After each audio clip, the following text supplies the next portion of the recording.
Baik, Assalamualaikum warahmatullahi wabarakatuh. Selamat siang untuk kita semua. Di laman YouTube saya kali ini telah hadir saudara saya Ari Tukan, atau dengan nama asli Asyari Hidayah Hanafi. Beliau adalah salah satu penulis di Flores Timur, sekaligus penyair yang menciptakan beberapa puisi dalam buku kumpulan puisi Tapak Tua bersama Pion Ratuloli dan Amber Kebelen. Nah, dalam waktu dekat ini beliau akan meluncurkan sebuah buku kumpulan puisi. Bang Ari,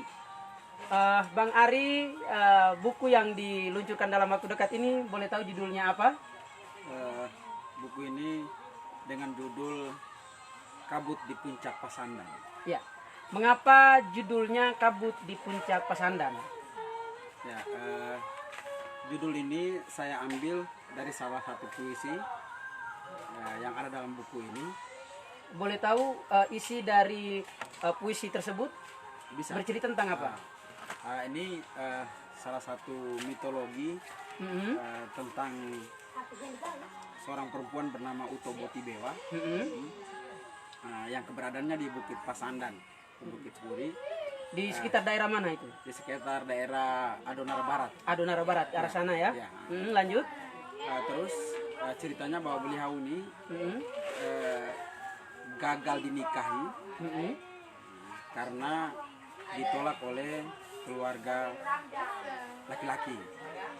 Persoalannya adalah strata sosialnya tidak sama dengan laki-laki tersebut. Boleh tahu nama laki-lakinya siapa? Laki-lakinya Popon Sinde. Ya, terus setelah ditolak menikah, lalu? Setelah ditolak menikah maka selamanya ia tidak menikah. Oh begitu, ya. Lanjut.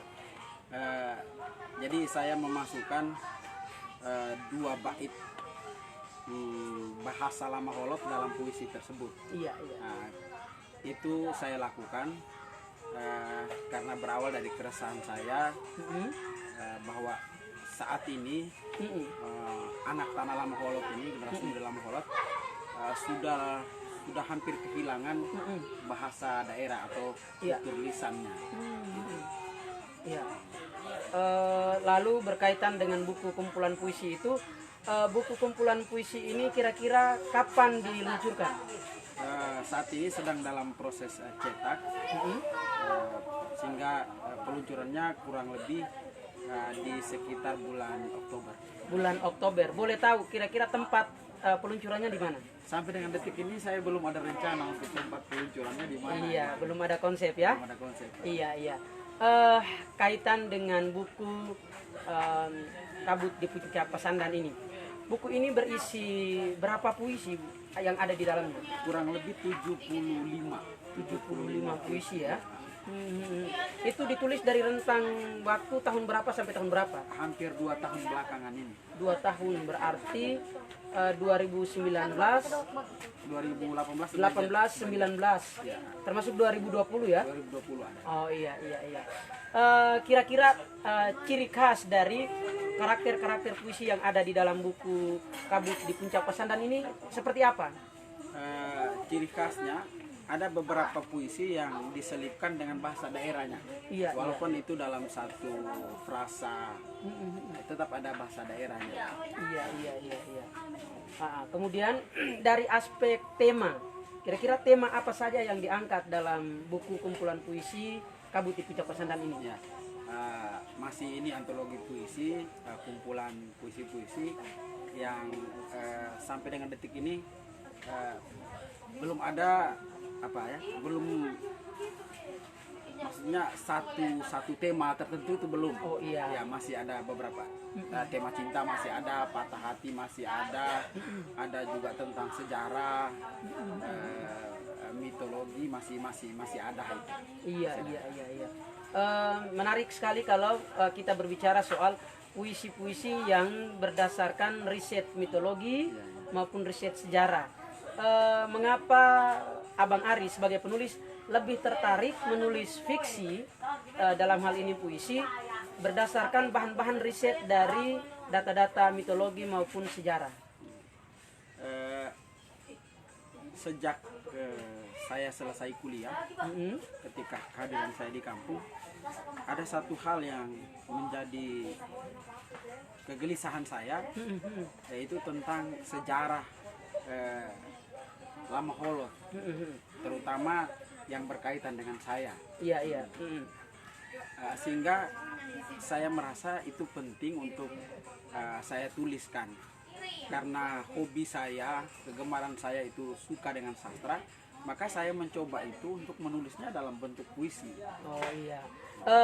Pemirsa sekalian, menariknya beliau ini menulis puisi, tetapi kalau dilihat dari latar belakang pendidikannya, beliau ini adalah seorang sarjana pendidikan biologi. Kira-kira apa yang membuat Bang Ari nyasar sampai ke dunia puisi? Ya, bisa dibilang nyasar, betul. Ya.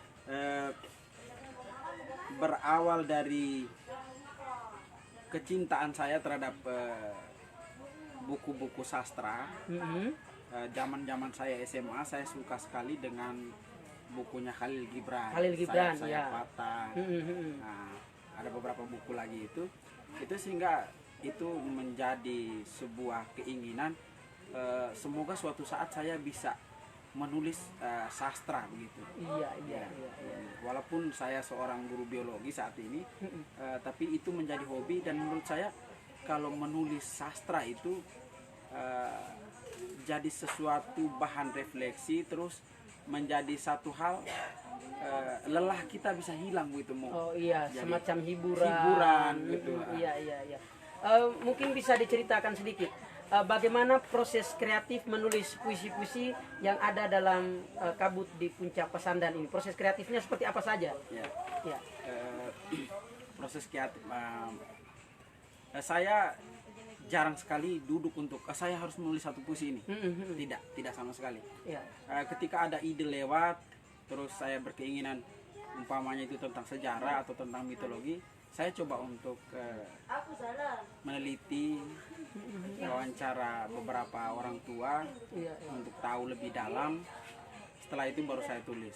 Terus ada sebagian puisi saya juga masih tentang pribadi saya, atau curhatan teman-teman, atau masalah-masalah sosial yang ada di kehidupan lingkungan sekitar saya. Itu yang menjadi bahan untuk saya tulis dalam puisi. Iya. Baik, Bang Ari ini baru-baru ini mengikuti sebuah ajang penulisan buku di tingkat internasional yang diselenggarakan oleh beberapa kurator lintas negara, termasuk dari Korea, kemudian dari Malaysia, Nigeria, Indonesia, Amerika, Malaysia, ya, dan beberapa negara yang lain. Dan salah satu puisi dari beliau ini lolos dalam ajang itu. Bang Ari, kira-kira menurut Bang Ari, apa perasaan Bang Ari ketika puisi Bang Ari itu bisa lolos kurasi untuk ajang selevel internasional seperti itu? Ya. Bahagia tentu, bahagia, senang, itu sudah pasti.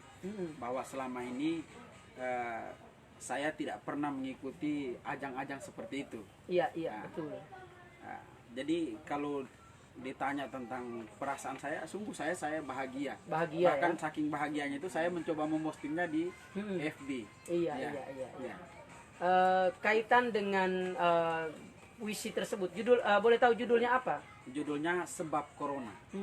Mengapa memilih judul Sebab Corona dan isinya tentang apa saja itu? Puisi ini berjudul tentang corona karena pada saat itu kita dirumahkan pada saat itu ya. Iya. Kita dirumahkan, terus melihat kondisi sosial ketika pandemi corona, saya mencoba merefleksikan itu, terus menuangkannya dalam satu puisi, bercerita tentang persoalan-persoalan pada saat